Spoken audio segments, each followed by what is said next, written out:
morning and welcome to another live edition of Wealth Building Wednesday. Wealth Building Wednesday is a podcast brought to you specifically for us to close this thing called the wealth gap in America. And we are delighted to be a part of everything that TRHT Selma is offering to our community.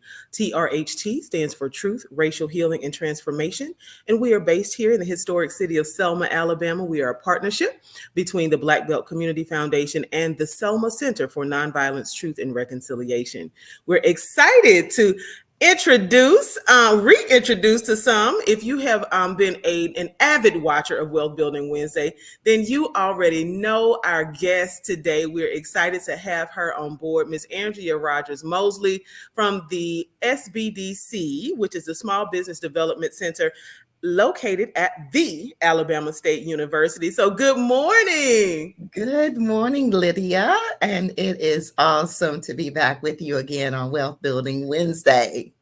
Yes, we are excited to have you. And today is actually a very special day for SBDCs across the country. Why is today special? Yeah, so this is America's SBDC Day, and it's a proclamation that's since this is our 8th, as a matter of fact, celebration, and it is to spotlight the SBDCs across the country, which is about 1,000 centers, 10 centers in Alabama. And it spotlights the work that we do with the impact of how we support the small businesses. And it gives us opportunity to highlight some of our small businesses with the work that they're doing to impact their economy. So exciting time for us. It is, and 8 whole years. And so you've talked about that there are over 1,000 centers across the country. Now, what exactly are SBDCs? Like where are they based and why were they even created? Yeah, so we're 40 years in existence now, created in 1980, and we're funded in part by the U.S. Small Business Administration. So we are a resource partner to them, and what we do is all at no cost, for our services, but we work with the small businesses to help them with starting their business, and it doesn't matter what stage they are. So we take them to and work with them through the life cycle of a business. So if they're in the ideation stage all the way to exit strategy, helping them with business plan development, market research, identifying, the capital, access to capital, helping them put loan package together, and then also helping them to really know if they have a valid idea. I would even start with that and doing the necessary research before they start their business off. The services that we offer, again, I'll repeat this one more time, is no cost to them. And it's because it's federally funded in part by the Small Business Administration. And when I say helping them to at different levels of their business, when they are in business and they get to that point where they're 2 years in, the SBDC is partnered with also our Apex accelerators. That's our procurement centers to help them to know how to do business with the federal government. And then we also have an international trade center that helps them to navigate whether or not the services that they're offering or the products that they have, can they sell these things overseas, but then understanding what are the laws and requirements. And then we also work with them with, as I said earlier, putting loan packages together through our capital access team. The idea for the businesses, SBDCs, is to help businesses to start, grow, and to expand, and to be successful, surviving and thriving. So I'll say when COVID hit, the SBDCs was the front line because we were located in most of their local areas, and most of us are in one of the major colleges. So like in Alabama, we're at the all of the University of Alabama's center colleges, like the Tuscaloosa, South Alabama, West Alabama, North Alabama, and Huntsville. And then we're also located in Birmingham at the Innovation Center. We're at Alabama State University, Troy, Auburn, and then also Jacksonville State University. So no matter where those businesses was and during those time frames, we were there for them, just like we are today, helping them. Well, I know you from years back. You did an extraordinary presentation for the Selma Dallas County community years ago at our library. And so that's where I first Mhm. was in contact Yeah. with you and first started learning about the SBDCs. And then you've also come to present during one of our in-person presentations, because Wealth Building Wednesday is not just a podcast, a video podcast, but we also do in-person events. And so you Mhm. presented there, but to hear that there are so many locations makes it so convenient for people to actually tap into the services that you said, and I'll say again, are absolutely free of charge. That Mhm. is so important for people to know, because so many times, I cannot tell you how many times, that people are looking for assistance, and I'm like, hey, we have assistance right here, let's get Mhm. you over to. Literally last week, as a matter of fact, I emailed a gentleman who's not based in Dallas County, but he's in Wilcox County. Emailed him your information, wanted to make sure that people are tapping into this resource that is, I don't want to say some folks just don't know about yet, but it's true that Yeah. not a lot of people are aware of the small business development centers, and especially those folks who may be in most need. Yeah. I know before we came online, we were talking about the influx of new businesses. So I want to ask you now, if I am a person, right, I'm just starting out. I think that I have this great idea. I am super excited. I have talked to my family, and my cousins think that it's a great business idea. What are the things that I need to do to get started? Yeah. So, when you come to us and sit down, Mhm. and typically how people find us most of the time is that they're searching on the internet. They go to SBA, and then on Mhm. SBA, they see all the resources that's available for them. Right. And so typically that's how they find us.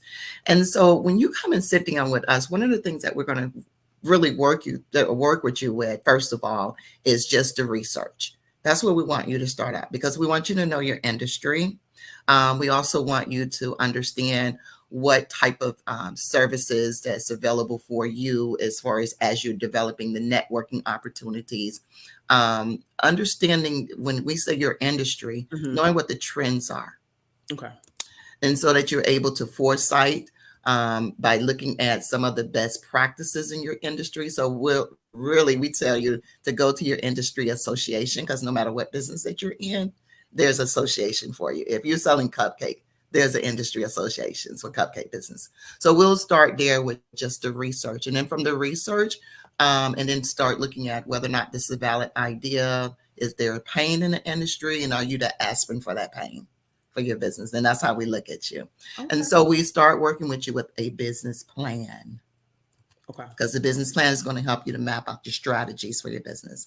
And then once we work with you with your business plan, then we'll start talking about those other components of things that you'll need for your business, like identifying and really researching the name so that you can make it unique. We walk you straight through, like going to if you're determining that you're going to do an LLC or sole proprietor.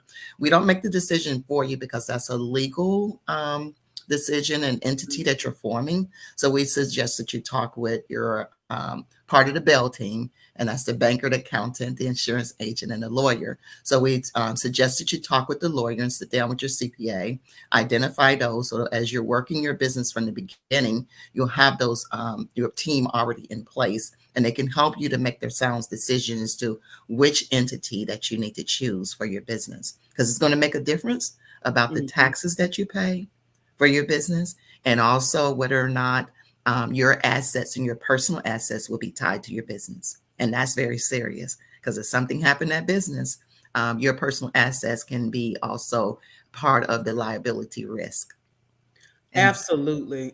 So now the step one is to know your industry. Do the yes. research, right?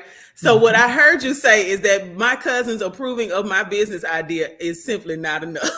No, no. And then write the plan. Yes. And then so step two would be writing the business plan. Mhm. Now, do business plans make a difference when it comes to funding? Because I think that may be the number one question that I personally get when it comes to small business development. folks have the great Mhm. idea, they've done some level of research, but everybody's like, Lydia, can you help me get some money? You can help me get some money for my business. So if that's Mhm. the question, how important is it for us to actually have a business plan when it Yeah. comes to seeking funding for our business? Yeah, so the business plan helps you to map out your strategies, first of all. It says what it is that you want to do, how you're going to do it, Hmm. how long is it going to take you to get there, and then how much is it going to cost. So Right. the business plan starts off with the financials. You need to understand what your startup costs are. In order for you to go to the banker and sit down and talk with a banker, whether if it's a bank or just a family member, friend, or someone that's going to give you some money, they need to see what your plans are, because that business plan is going to demonstrate to them your startup costs, how much it's going to cost you, as well as your budget. What Hmm. is your budget that you need to have to operate this business? How much income that needs to come in to the business to cover your operating expenses of your business? Also, your price and costing for that item that you're making. What is the cost of that item and how much do you price it, so that you can understand what your gross profits are? And then from there, it's also going to demonstrate to you what are your income statements, and what does that look like for profit and loss. So it will talk about in the business plan from your financials, your income minus your expenses equals your net income. The banker wants to see what that net income is. And then it's going to demonstrate to you your balance sheet. At any point of given time, what's your net worth for your business? So the business plan is going to demonstrate, is there enough capital and net worth of your business? And then the other thing is your cash balance. Your cash balance is going to tell the banker how much money that you have that's in your after you pay all your bills, your operating transactions, your financing activities. What is the money left over that's going to be able to carry you on to your next month and your next year of your business? So these statements, you'll look at them on a monthly basis. When a banker look at your business plan and those financial statements, what Hmm. they're guiding from there, getting from there is, do you have enough money to service a debt? Because if you're, and it's not in projections, you're projecting because you're starting off your business. Hmm. But if your business got to first of all show them, and it definitely in the projection, that you're going to be able to make money, and that's a part of it. But when you go into the bank, they're looking at that business plan, your financials. Can you service the debt from the business? But they're also going to look at you individually, because you are the principal of your company.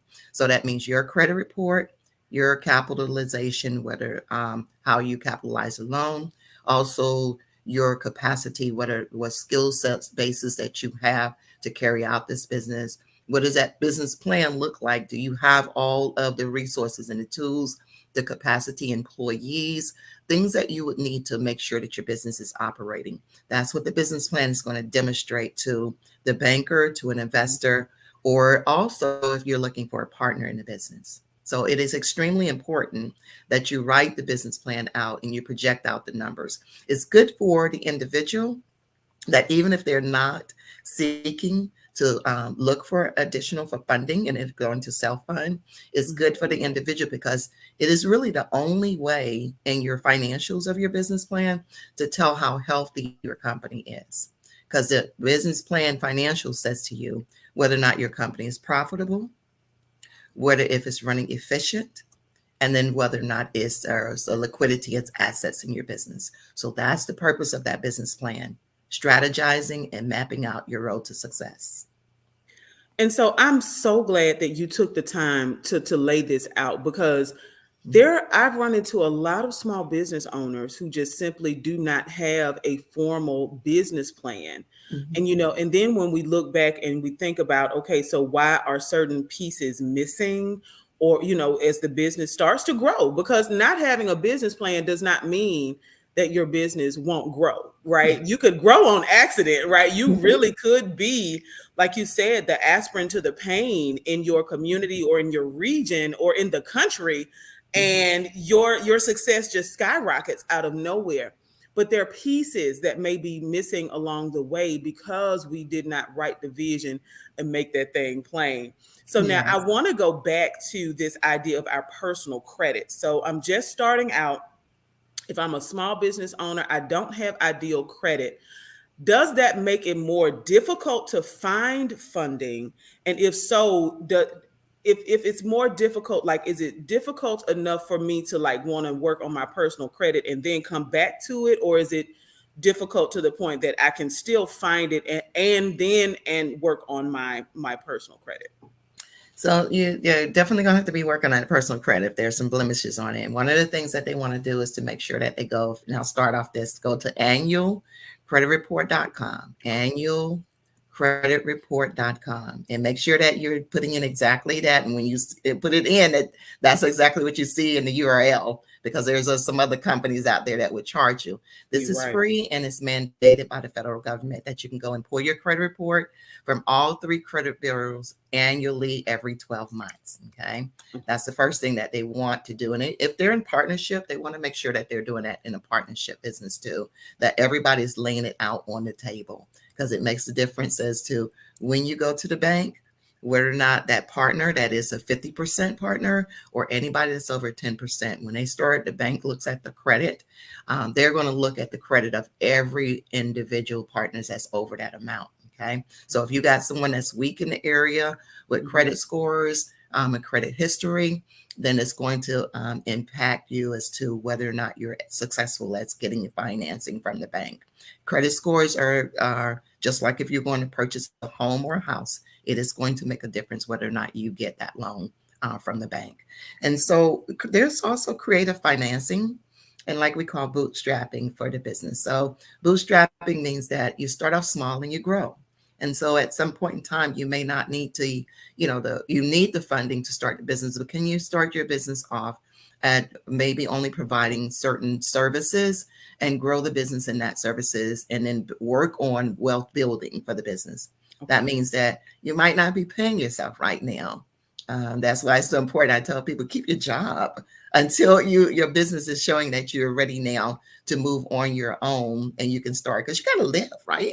Mm-hmm. And you need to keep a job. You got to have some money coming in. So the business has to take care of itself. So that's one of the ways that we say with bootstrapping, and just start. And it's also looking at others that people that maybe can loan you from, not traditionally from the banker, but going to other means of loan. Some people go the route of, getting credit cards, and they fund their business with credit card. But with that, you have to be mindful that those credit cards will pile up. Interest rates are high, and you can get more trouble with those if you're not paying them off as you go make the money with your business. Money comes in, you need to pay it. There's also creative financing. And so I have a rental property that I needed to, this is back a couple of years back, but anyway, I needed to get some work done on the house. Mm-hmm. And so I went to the bank, because I've been with the bank for this bank since 17 years old. Oh, wow. Okay. And so it's like, okay, I'm going to my bank, get a loan, because I've been with this bank for a long time. I got a car note, and everything, mm-hmm. and paid off and all this stuff. So I went and just needed a small loan, a credit union. And they said, well, we can't loan on rental properties like that. I was like, what? I can't get a loan? I've been with you all this time. And so what they did was, my car had some equity in it, and almost paid off, but it was still good enough equity in the car. And so the interest rate, it was 2.9%. Mm-hmm. So what she did was, she took the car, refinanced it, gave me the money that I needed to work on the house. And the interest rate, and for that loan as it went, it was 2.9%, versus if I gotten a loan for a business loan, which would have been 8 and 9%. And so you see what I just did? Went to the bank. We sat down, we talked, we did some creative financing. It did put a loan back onto the car, mm-hmm. but it gave me the number of money that I needed to go ahead and get the repairs on the house. And because the interest rates was so low, I was able to pay it off quicker and faster. Wow. Okay. So creative financing, it doesn't mean that you can't get it. It's just working with your bank and talking with them to see what creative things that you can do. And so we have a question. This is someone, I guess, who just tuned in, wanted to ask about special financing for food trucks or catering services. So when it comes to food businesses, right, restaurants and bars are fast to open, but they're also fast to close. So are there resources that people who are in the food industry can tap into that may be more creative financing, or if are there angel donors or what have you that you're aware of? So I'll tell you, the restaurant business is Mhm. one of the So, riskiest business, first of all. mhm. So most bankers are very reluctant to loan money on for those types of businesses, and especially if you're a startup company. Not to say that you can't. The idea is to sit down, write that business plan up, and really take some time to write it up, because you have to show them, in that business plan, that ticket sale was that average ticket sale that's Mhm. coming out the door that you're selling, and how much you're going to make money, how you're going to make your money, and return pay them for any type of loan. But it's challenging for a risky for a business. So for a food truck business, with that one, it's the truck itself. So it's when you're looking at that one, it's pretty much you're going out and purchasing that truck just like you would do your regular A vehicle or vehicle. car. Okay. That's what you're looking at with it. As far as grants and angel investors, I'm not aware of these entities that's out there now. Sometimes Mhm. in some of the cities, and Birmingham is really good at it, because I've noticed that and kind of follow some of the things that they do. Mhm. They do have some programs that they inject into their small business and entrepreneurs through competitive or where they're applying for a grant based on their write up of their business idea. And so those are things that you want to look at. Some companies, such as your corporations, I know, I'm trying to think of who it was at one time. I think it was PayPal did this at one time. And then it was some other companies, American Express, that I remember that they had some competitive things that they did to that they were, people would be able to put in for grants with them. So you want to Mhm. scan and look to see what corporations, also major corporations, that are offering some programs for minority small businesses, women-owned businesses, because some of those do exist. But again, it's competitive, and you don't want to build your company around that, Right. because that is a one-time thing. It's an iffy thing. There's a small amount, maybe 2,000, 3,000. You can't run your business on grants. You have to build that business plan out and look at how are you going to make profit for that business, and then go with it, because you're a for-profit business. You're not a charity. This is your baby. You conceived it, you birthed it, and now you got to nurture it. All right. So now I want to get to some questions. We have questions rolling in. You mentioned angel. Well, I asked about angel donors, and then you also mentioned grants. And so we do have a viewer who wants to know about grants for small businesses. Are And they're those, and like rare. you, They're go ahead. rare. Okay. I'll tell you, they're rare with grants for businesses. And even when you go out and do your search on Google and try to identify those grants, you want to be Mhm. very careful with the ones that you do find and come across, because you might find some. And if you do, you want to vet it. You want to look for the reviews. You want to check them out. If they're asking you for money for a Mhm. grant, Mhm. that's I've seen that. that. I don't do that one, because Mhm. if you're doing that, that means that you may be one of the people, after they collected $500 or $200 or $300 for 1,000 people, and then they give out a $2,000 grant. Mhm. don't don't do that one, because those are people that's making money. But you want to make sure that if you are finding them, check them out, make sure that they're legitimate organizations. And the way that you can do that is to really look at the Better Business Bureaus, and also the state of the where they reside at, to Mhm. make sure that there's not any complaints about them. But if you deal with the corporations, as I was suggesting earlier, and also some of the national nonprofit organizations, then you know most of the time that those are legitimate organizations. Okay, so now then there's also a question about food manufacturers, folks who created shelf stable merchandise. And then what if folks own their food truck free and clear? Does that make them a more favorable investment when it comes to financial institutions and their consideration for a loan? Yeah, because you have some collateral with that food truck that you're owning, but Mhm. then again, it's still going to go back to the your credit scores, Okay. your personal capacity, to your money that's coming in already, because they look, what do you have now? Can you service the debt? So if I give you a loan for $500, right, your personal net worth as well as your business net worth, the money that's coming in is going to have to demonstrate that you can service that debt. So I have a question about the daycare industry. What about getting loans for starting a daycare along Mhm. with money to repay loans until the profit starts to roll in? Is there such a thing? So there are working capital loans, Okay. and then there are, yeah, and I'll talk about SBA first of all. Let me just start there too, because I Okay. don't think I mentioned that while we were talking about loan. So when you go to the bank and you do not have enough collateral, Mhm.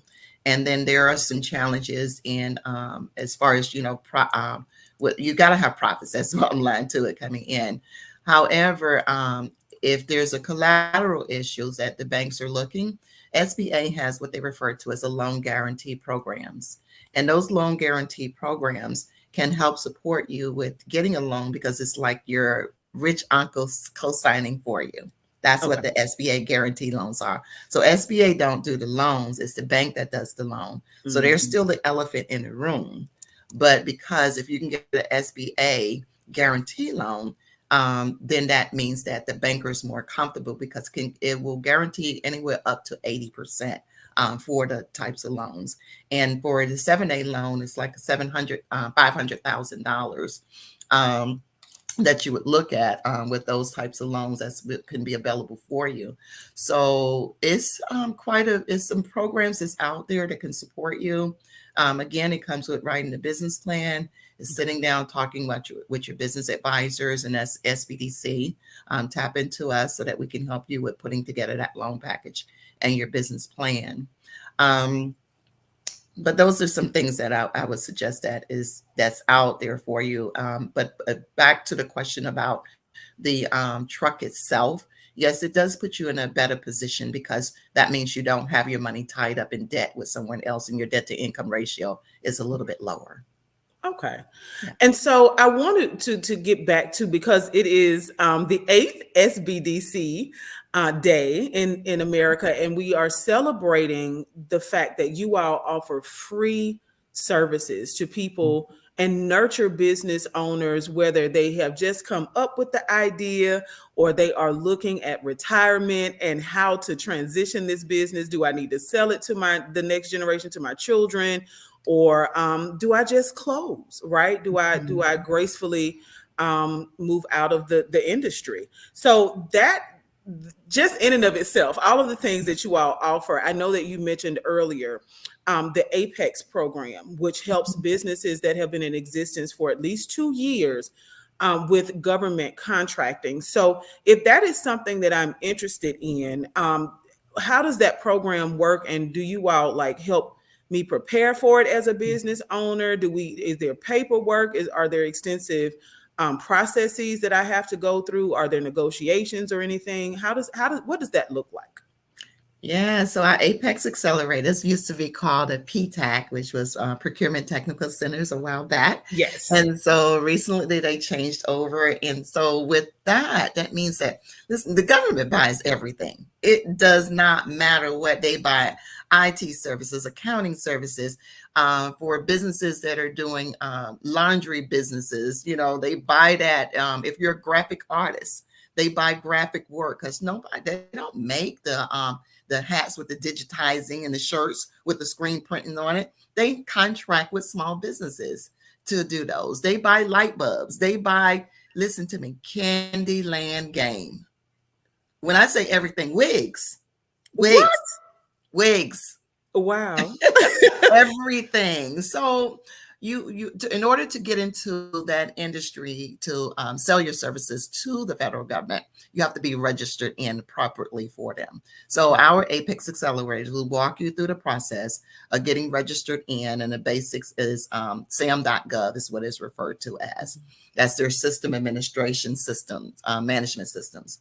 Um, that once you're in sam.gov, Mhm. and a lot of folks go out there and they do it on their own, they get registered in, and then it's like, okay, now I'm registered in Sam, now what do I do? Right. So what we help them to do now, once and we'll walk you through, because there's a number of things that you have to do when you're going through SAMs, because that database pulls over into several other of the market databases that the purchasing officers use for the federal government. So when we work with you, we'll make sure that you're keying in everything that you need. So when it pulls over into those other profiles, that your business is marketable and it looks and it has the feel as to what the federal government is looking for to be able to do business with you. And then if you are a minority owned business, there's no thing for it that just says specifically minority owned. It's called 8A services, 8A certification, Okay. women owned certification, veteran owned certification.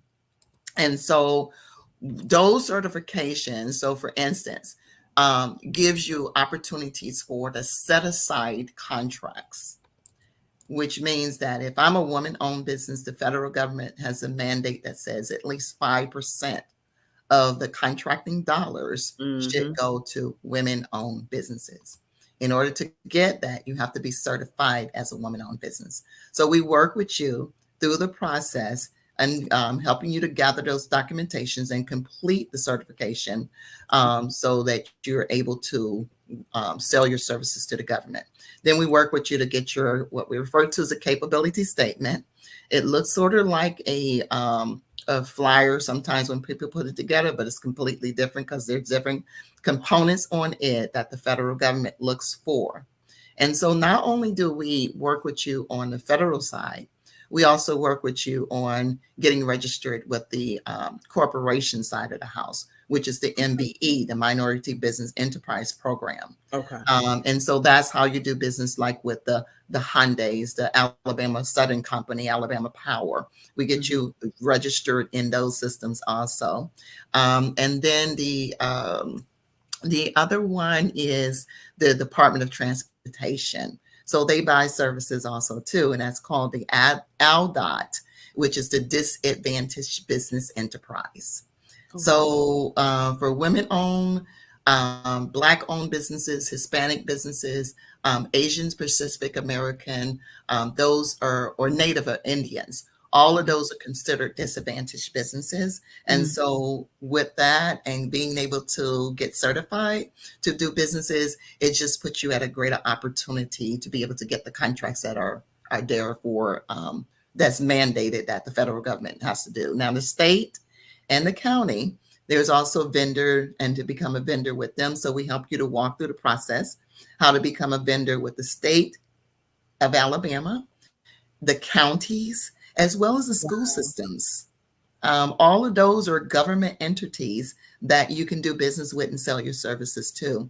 But there's a way how you market yourself to them, and then also certain things that you need to know. Like, for instance, if you're getting a business, doing business like with Montgomery or the counties, you have to have bonding. And so that's one of the things that a lot of small businesses have a challenge with, is because that bonding is so high and you have to carry it prior to getting the government contract all the way through. And if you cancel a bonding insurance, it's just like your regular insurance. It's hard to get it if you let it just lapse. Okay. And hard. So those are some things that we'll walk you through so you'll understand, the business will understand that a little bit better as they seek to do business with the federal government. And so we like to say in our world that we help you to get properly dressed. We walk you through the process to know when to wear the tuxedo and the gown and when to wear the baseball uniform. All right. I love that. I love that analogy, how to get properly dressed. And so that's a huge part of what we want to help small business owners do, people with great ideas, people just in general, is to help folks get well dressed when it comes to their finances. And so I Mhm. know that we are a little over 5 minutes, right past our 30-minute mark. But I do just want to thank you for taking time out to be so informative. Like, this is an extraordinary opportunity because I want folks to know that there are people who are charging for the services that the SBDC offers for free. Yes. So understand that SBDCs are located all across the country. There are thousands of locations. There are almost a dozen in the state of Alabama alone. So Mhm. no matter where you are, there is an SBDC close to you. Start by either tapping into, and we're going to allow Mrs. Mosley to share her contact information. Start by tapping into your SBDC directly by going to the Small Business Administration website, Mhm. sba.gov, right? Not sba.com. Nope, nope, nope, nope. .gov. It is the government, right? So we That's want to make correct. sure that you are connecting to the Small Business Administration, that you're learning about your SBDC, because a lot, again, there are folks who are charging people for the same information that is actually available for free. And who better to walk you through it than people who are connected to the agency that is creating the process itself? So this is extraordinary information. We have tons of viewers that are just thanking you for all of the sharing of your expertise this morning. Now, I want to make sure, though, that people are able to access the SBDC at Alabama State University. So, how can people best access your expertise and the expertise of your team members? So they'll go to asbdc.org, and that's just acronym for Alabama SBDC, asbdc.org. And then once they go there, they'll register. You'll see the register button. Just register it in with the client. And we buy zip code. So by your zip code, we will send you to the appropriate SBDC in the state.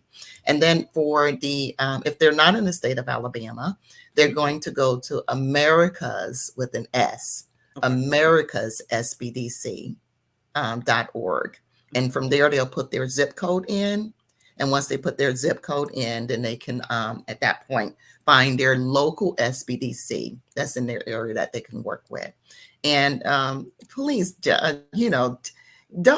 this services is really great services. And we don't want no small business to be out there struggling and feel like they got to do this on their own. Yes. Sometimes it's just talking it through and have someone to talk it through. And that's what we're here for. It's like we took the name away from counselor, though. So we don't use counselor anymore. We just use business advisor. But we feel like, even though we say advisor, it's counseling, because when you guys sit down and talk with us, we really work with you to help you and guide you through. And we're all of us, we're passionate about what we do, and we get excited in the moment, because every time that you come in with these ideas, and when you launch your business, it feels like that we're actually launching our business too, along with you. So we jump inside, we get giddy. So we want you to come in and see us. And so, again, I want to thank you for your time. I am just so appreciative of you. And again, everything that they offer is free, y'all. So if you have a great business idea, or if you have a business that you're getting off the ground already, you have your business plan, no matter where you are, whether it's in ideation phase, right? You're just thinking about how to unfold this answer to people's prayers, right? Or whether you are a seasoned business owner, you've been in business for decades and you want to franchise, or you want to become a qualified vendor for government entities, or you just simply want to retire, then Yes, the SBDC from the is, cradle to the grave. yes, absolutely. The SBDC is an extraordinary resource, and we welcome you all to reach out to us. Again, this is Wealth Building Wednesday. And the last question, she says she loves it here. Can you help write a business plan? Yes, they help write business plans. So contact So, and people. Lydia, I want to Yeah. say though, but we don't write it for you. Right. We help you write it. So we give you all the tools and we review it and check it as you write. And then once they start, we will also, go in and do some edits and various different things. I'm so glad you said that you give the tools necessary to write that business plan. And if you are a person who, I don't like to put stuff on paper, do you have a friend? See, this is where the real life, like where the rubber meets the road, right? Do you have a friend who writes well? Do you have a friend Mhm. that is a teacher?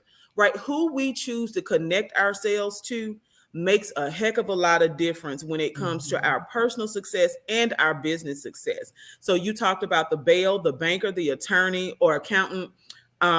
Wait a minute. I'm missing Banker, one. accountant, insurance agent, and Yes. lawyer. Yes, I Yep. knew the L. Look, I knew that. Yeah. Keep a lawyer, yes. But the banker, the accountant, the insurance agent, and the lawyer, though that team of folks, do you have people who you consider to be friends who are in those industries? Right. Yeah. And just because they're your friend doesn't mean that they're going to give you a friendly discount. That is Oh, their business. Right. Lydia. Oh, I got to share something with them before I leave off. Yes. So we have Boch Bingham. That's a law firm that's in the state of Alabama. Mhm. And they only do this for Alabama in businesses. But if you're a minority owned, woman owned business Mhm. and your annual receipts are under $450,000, that's many of us, Mhm. there is a free service and it's Boch Boost program. Free. They do everything for legal, except for they don't go to the courtroom, so there's no litigation. Okay. But everything that you can think of, LLC formations, researching for patents and intellectual property, writing up waivers and reviewing waivers. But it's BALCH. That's BALCH. Okay. Boost, BOOST Mhm. program. Okay. And all you do is fill out an application. They will reach back to you and help you with whatever the legal matters that you are need to have the conversation on. And it's important because I tell you, recently I was going through something and I needed the attorney, and didn't start on the front end of it like I tell you all to do. It Mhm. was the back end. But it took me a year to get out of a situation that I was in that was dealing with a rental property. So on the front end, but that's a free program. And then the other thing is I want to make sure that I tell you guys about. So we're getting ready to launch our second year of our Empowered by GoDaddy, which is a Yay! digital marketing program. 6 weeks course is on a Thursday from 5:30 to 8:30. It is all virtual online.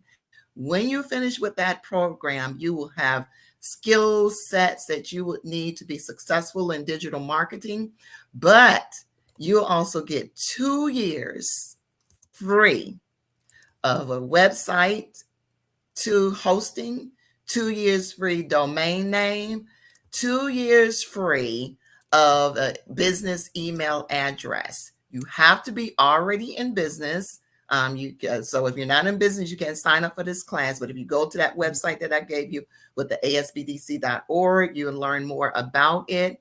It is a dynamic course. It is through GoDaddy. And even if you decide, I don't want to use GoDaddy for my website, but the course itself for the digital marketing course Mhm. is wonderful program, and you will definitely gain a lot of information as to how to be successful online with your business.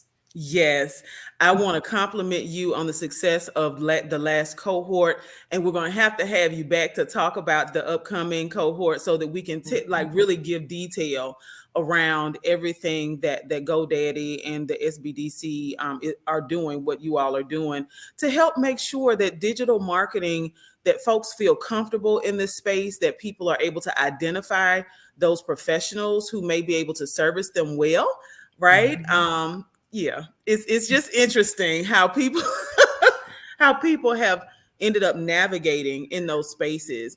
And Yeah. so we definitely want to have you back. So I just thank you so much. People Thank are you. still commenting and asking questions. So, so we'll just, Hashtag SBD, yes. hashtag Okay. SBDC Day.